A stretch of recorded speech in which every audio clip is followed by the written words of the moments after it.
എന്തുകൊണ്ട് മുഖ്യമന്ത്രി സ്ഥാനത്തേക്ക് ലീഗിന്റെ പിന്തുണ വി.ഡി. സതീശന്?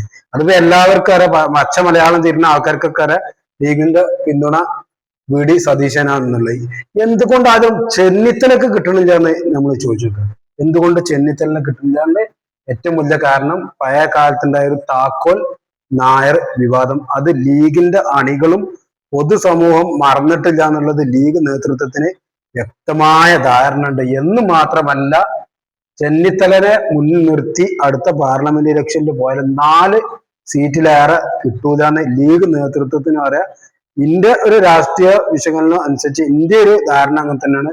4 സീറ്റിലേറെ ചെന്നിത്തലിനെ മുൻനിർത്തി കിട്ടില്ല. എന്തുകൊണ്ടാന്ന് വെച്ചാൽ വേറൊരു വീഡിയോ ചെയ്യേണ്ട താക്കോൽ നായരും മറ്റുള്ളതും എന്നുള്ള ഒരു വീഡിയോ ഉണ്ട് വരാണ്ട്, അതില് പറയുന്നുണ്ട്. ഏതായാലും അപ്പോ എല്ലാവർക്കും പരസ്യമായിട്ട് തന്നെ കുഞ്ഞാലിക്കുട്ടി സാഹിബ് പറഞ്ഞിട്ടുണ്ട്, ജനപിന്തുണയും ജനങ്ങളുടെ അഭിലാഷം അനുസരിച്ചായിരിക്കണം മുഖ്യമന്ത്രിയെ തീരുമാനിക്കാനുള്ള കാര്യം. കുഞ്ഞാലിക്കുട്ടി പറഞ്ഞിരുന്ന ഏത് മലയാളം തിരിഞ്ഞവനും മനസ്സിലാക്കുക വി.ഡി. സതീശനാണ് പിന്തുണ എന്നുള്ളത്. പിന്നെ കെ.സി. വേണുഗോപാലിന്റെ പ്രശ്നം, കെ.സി. വേണുഗോപാലിന്റെ ഒരു മോശം കാൻഡിഡേറ്റ് ഒന്നുമില്ല ഒരു മുഖ്യമന്ത്രി സ്ഥാനത്തേക്ക്. പക്ഷെ അവിടെ വിഷയം വരുന്നുണ്ട്. കെ.സി. വേണുഗോപാൽ വന്നാല് ഒരുപാട് വിഷയങ്ങൾ. ഒന്ന്, ആലപ്പുഴയിലെ MP സ്ഥാനം രാജിവെക്കണം, അദ്ദേഹത്തിന് വേറൊരു സീറ്റിൽ മത്സരിക്കണമെങ്കിൽ വേറൊരു MLA രാജിവെക്കണം.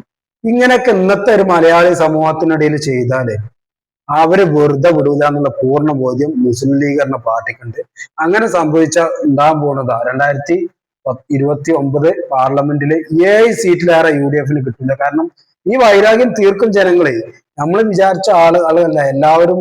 ഒരു ജനങ്ങൾക്കിടയിൽ ഇങ്ങനത്തെ ഓരോ വികാരങ്ങളുണ്ട്, അത് വെറുതെ വിടില്ല. അപ്പൊ ചോദിക്കും, പ്രിയങ്ക ഗാന്ധിയും രാഹുൽ ഗാന്ധിയൊക്കെ നിന്ന് അതിനും ഇത് നിങ്ങൾ താരതമ്യം ചെയ്യേണ്ട, അത് അങ്ങനെ തന്നെ മനസ്സിലാക്കണം. പിന്നെ UDF-ന്റെ ഭാവി, UDF-ന്റെ ഭാവിക്ക് ഏറ്റവും ഗുണകരമായിട്ടുള്ളൊരു മുഖ്യമന്ത്രി കാൻഡിഡേറ്റ് വി.ഡി. സതീശനാണെന്നുള്ള ഒരു ദീർഘവീക്ഷണം മുസ്ലിം ലീഗ് എന്ന പാർട്ടിക്കുണ്ടെന്ന് ഞാൻ മനസ്സിലാക്കുന്നു. കാരണം ചില കോണുകളിൽ നിന്നൊക്കെ കിട്ടിയൊരു അഭിപ്രായമാണ്. അതുപോലെ തന്നെ വോട്ട് ചെയ്തവരോടുള്ള നീതി. ലീഗിന് കോണി ചിഹ്നത്തിൽ വോട്ട് ചെയ്തു, അത് സതീശനെ കണ്ടിട്ട് മാത്രമല്ല, അത് അങ്ങനെയാണ്. കോൺഗ്രസ്സുകാര് കൈപ്പത്തി ചിഹ്നത്തിൽ കണ്ടു, അത് വി.ഡി. സതീശനെ കണ്ടിട്ടായിരിക്കും. പക്ഷെ ഇതല്ലാത്തൊരു പൊതു ജനസമൂഹമുണ്ട്, അവർക്ക് ഏറ്റവും നല്ലൊരു വ്യക്തിയായിട്ട് തോന്നിയത് എന്താ പറയാ, ഒരു മുഖ്യമന്ത്രി കേരളത്തെ തന്നെ നയിക്കാൻ ഏറ്റവും ബെറ്റർ ആയിട്ട് തോന്നിയത് ഒരു സംശയമില്ല വി.ഡി. സതീശനാണെന്ന് നമ്മളെപ്പോലത്തെ ആളുകൾ പൊതുജനങ്ങൾക്കിടയിൽ നടന്ന് സംസാരിക്കുമ്പോഴും പല രൂപത്തിലും മനസ്സിലാക്കുന്നുണ്ട്. ആ ഒരു മനസ്സിലാക്കല് മുസ്ലിം ലീഗ് എന്ന പാർട്ടി മനസ്സിലാക്കിയിട്ടുണ്ട്. ആ മനസ്സിലാക്കേണ്ടത് ലീഗല്ല, കോൺഗ്രസ് ആണ്. അതിനനുസരിച്ച് ഉണ്ടാകുന്ന നമ്മള് പ്രതീക്ഷിക്കണേ.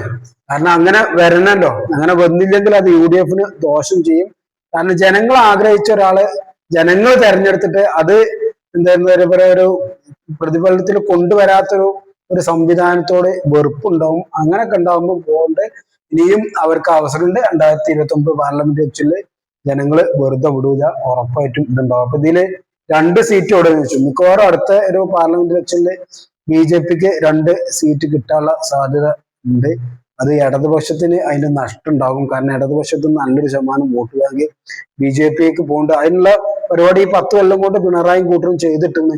അപ്പൊ എന്റെ ഒരു കാഴ്ചപ്പാടും ലീഗ് നേതൃത്വത്തിൽ നിന്ന് അണികളിൽ നിന്നൊക്കെ മനസ്സിലാക്കിയൊരു ഇത് വെച്ചുള്ള ഒരു വീഡിയോ ആണ്. വീഡിയോ ഇഷ്ടപ്പെട്ടവര് ലൈക്ക് ചെയ്യുക, ഷെയർ ചെയ്യുക, സബ്സ്ക്രൈബ്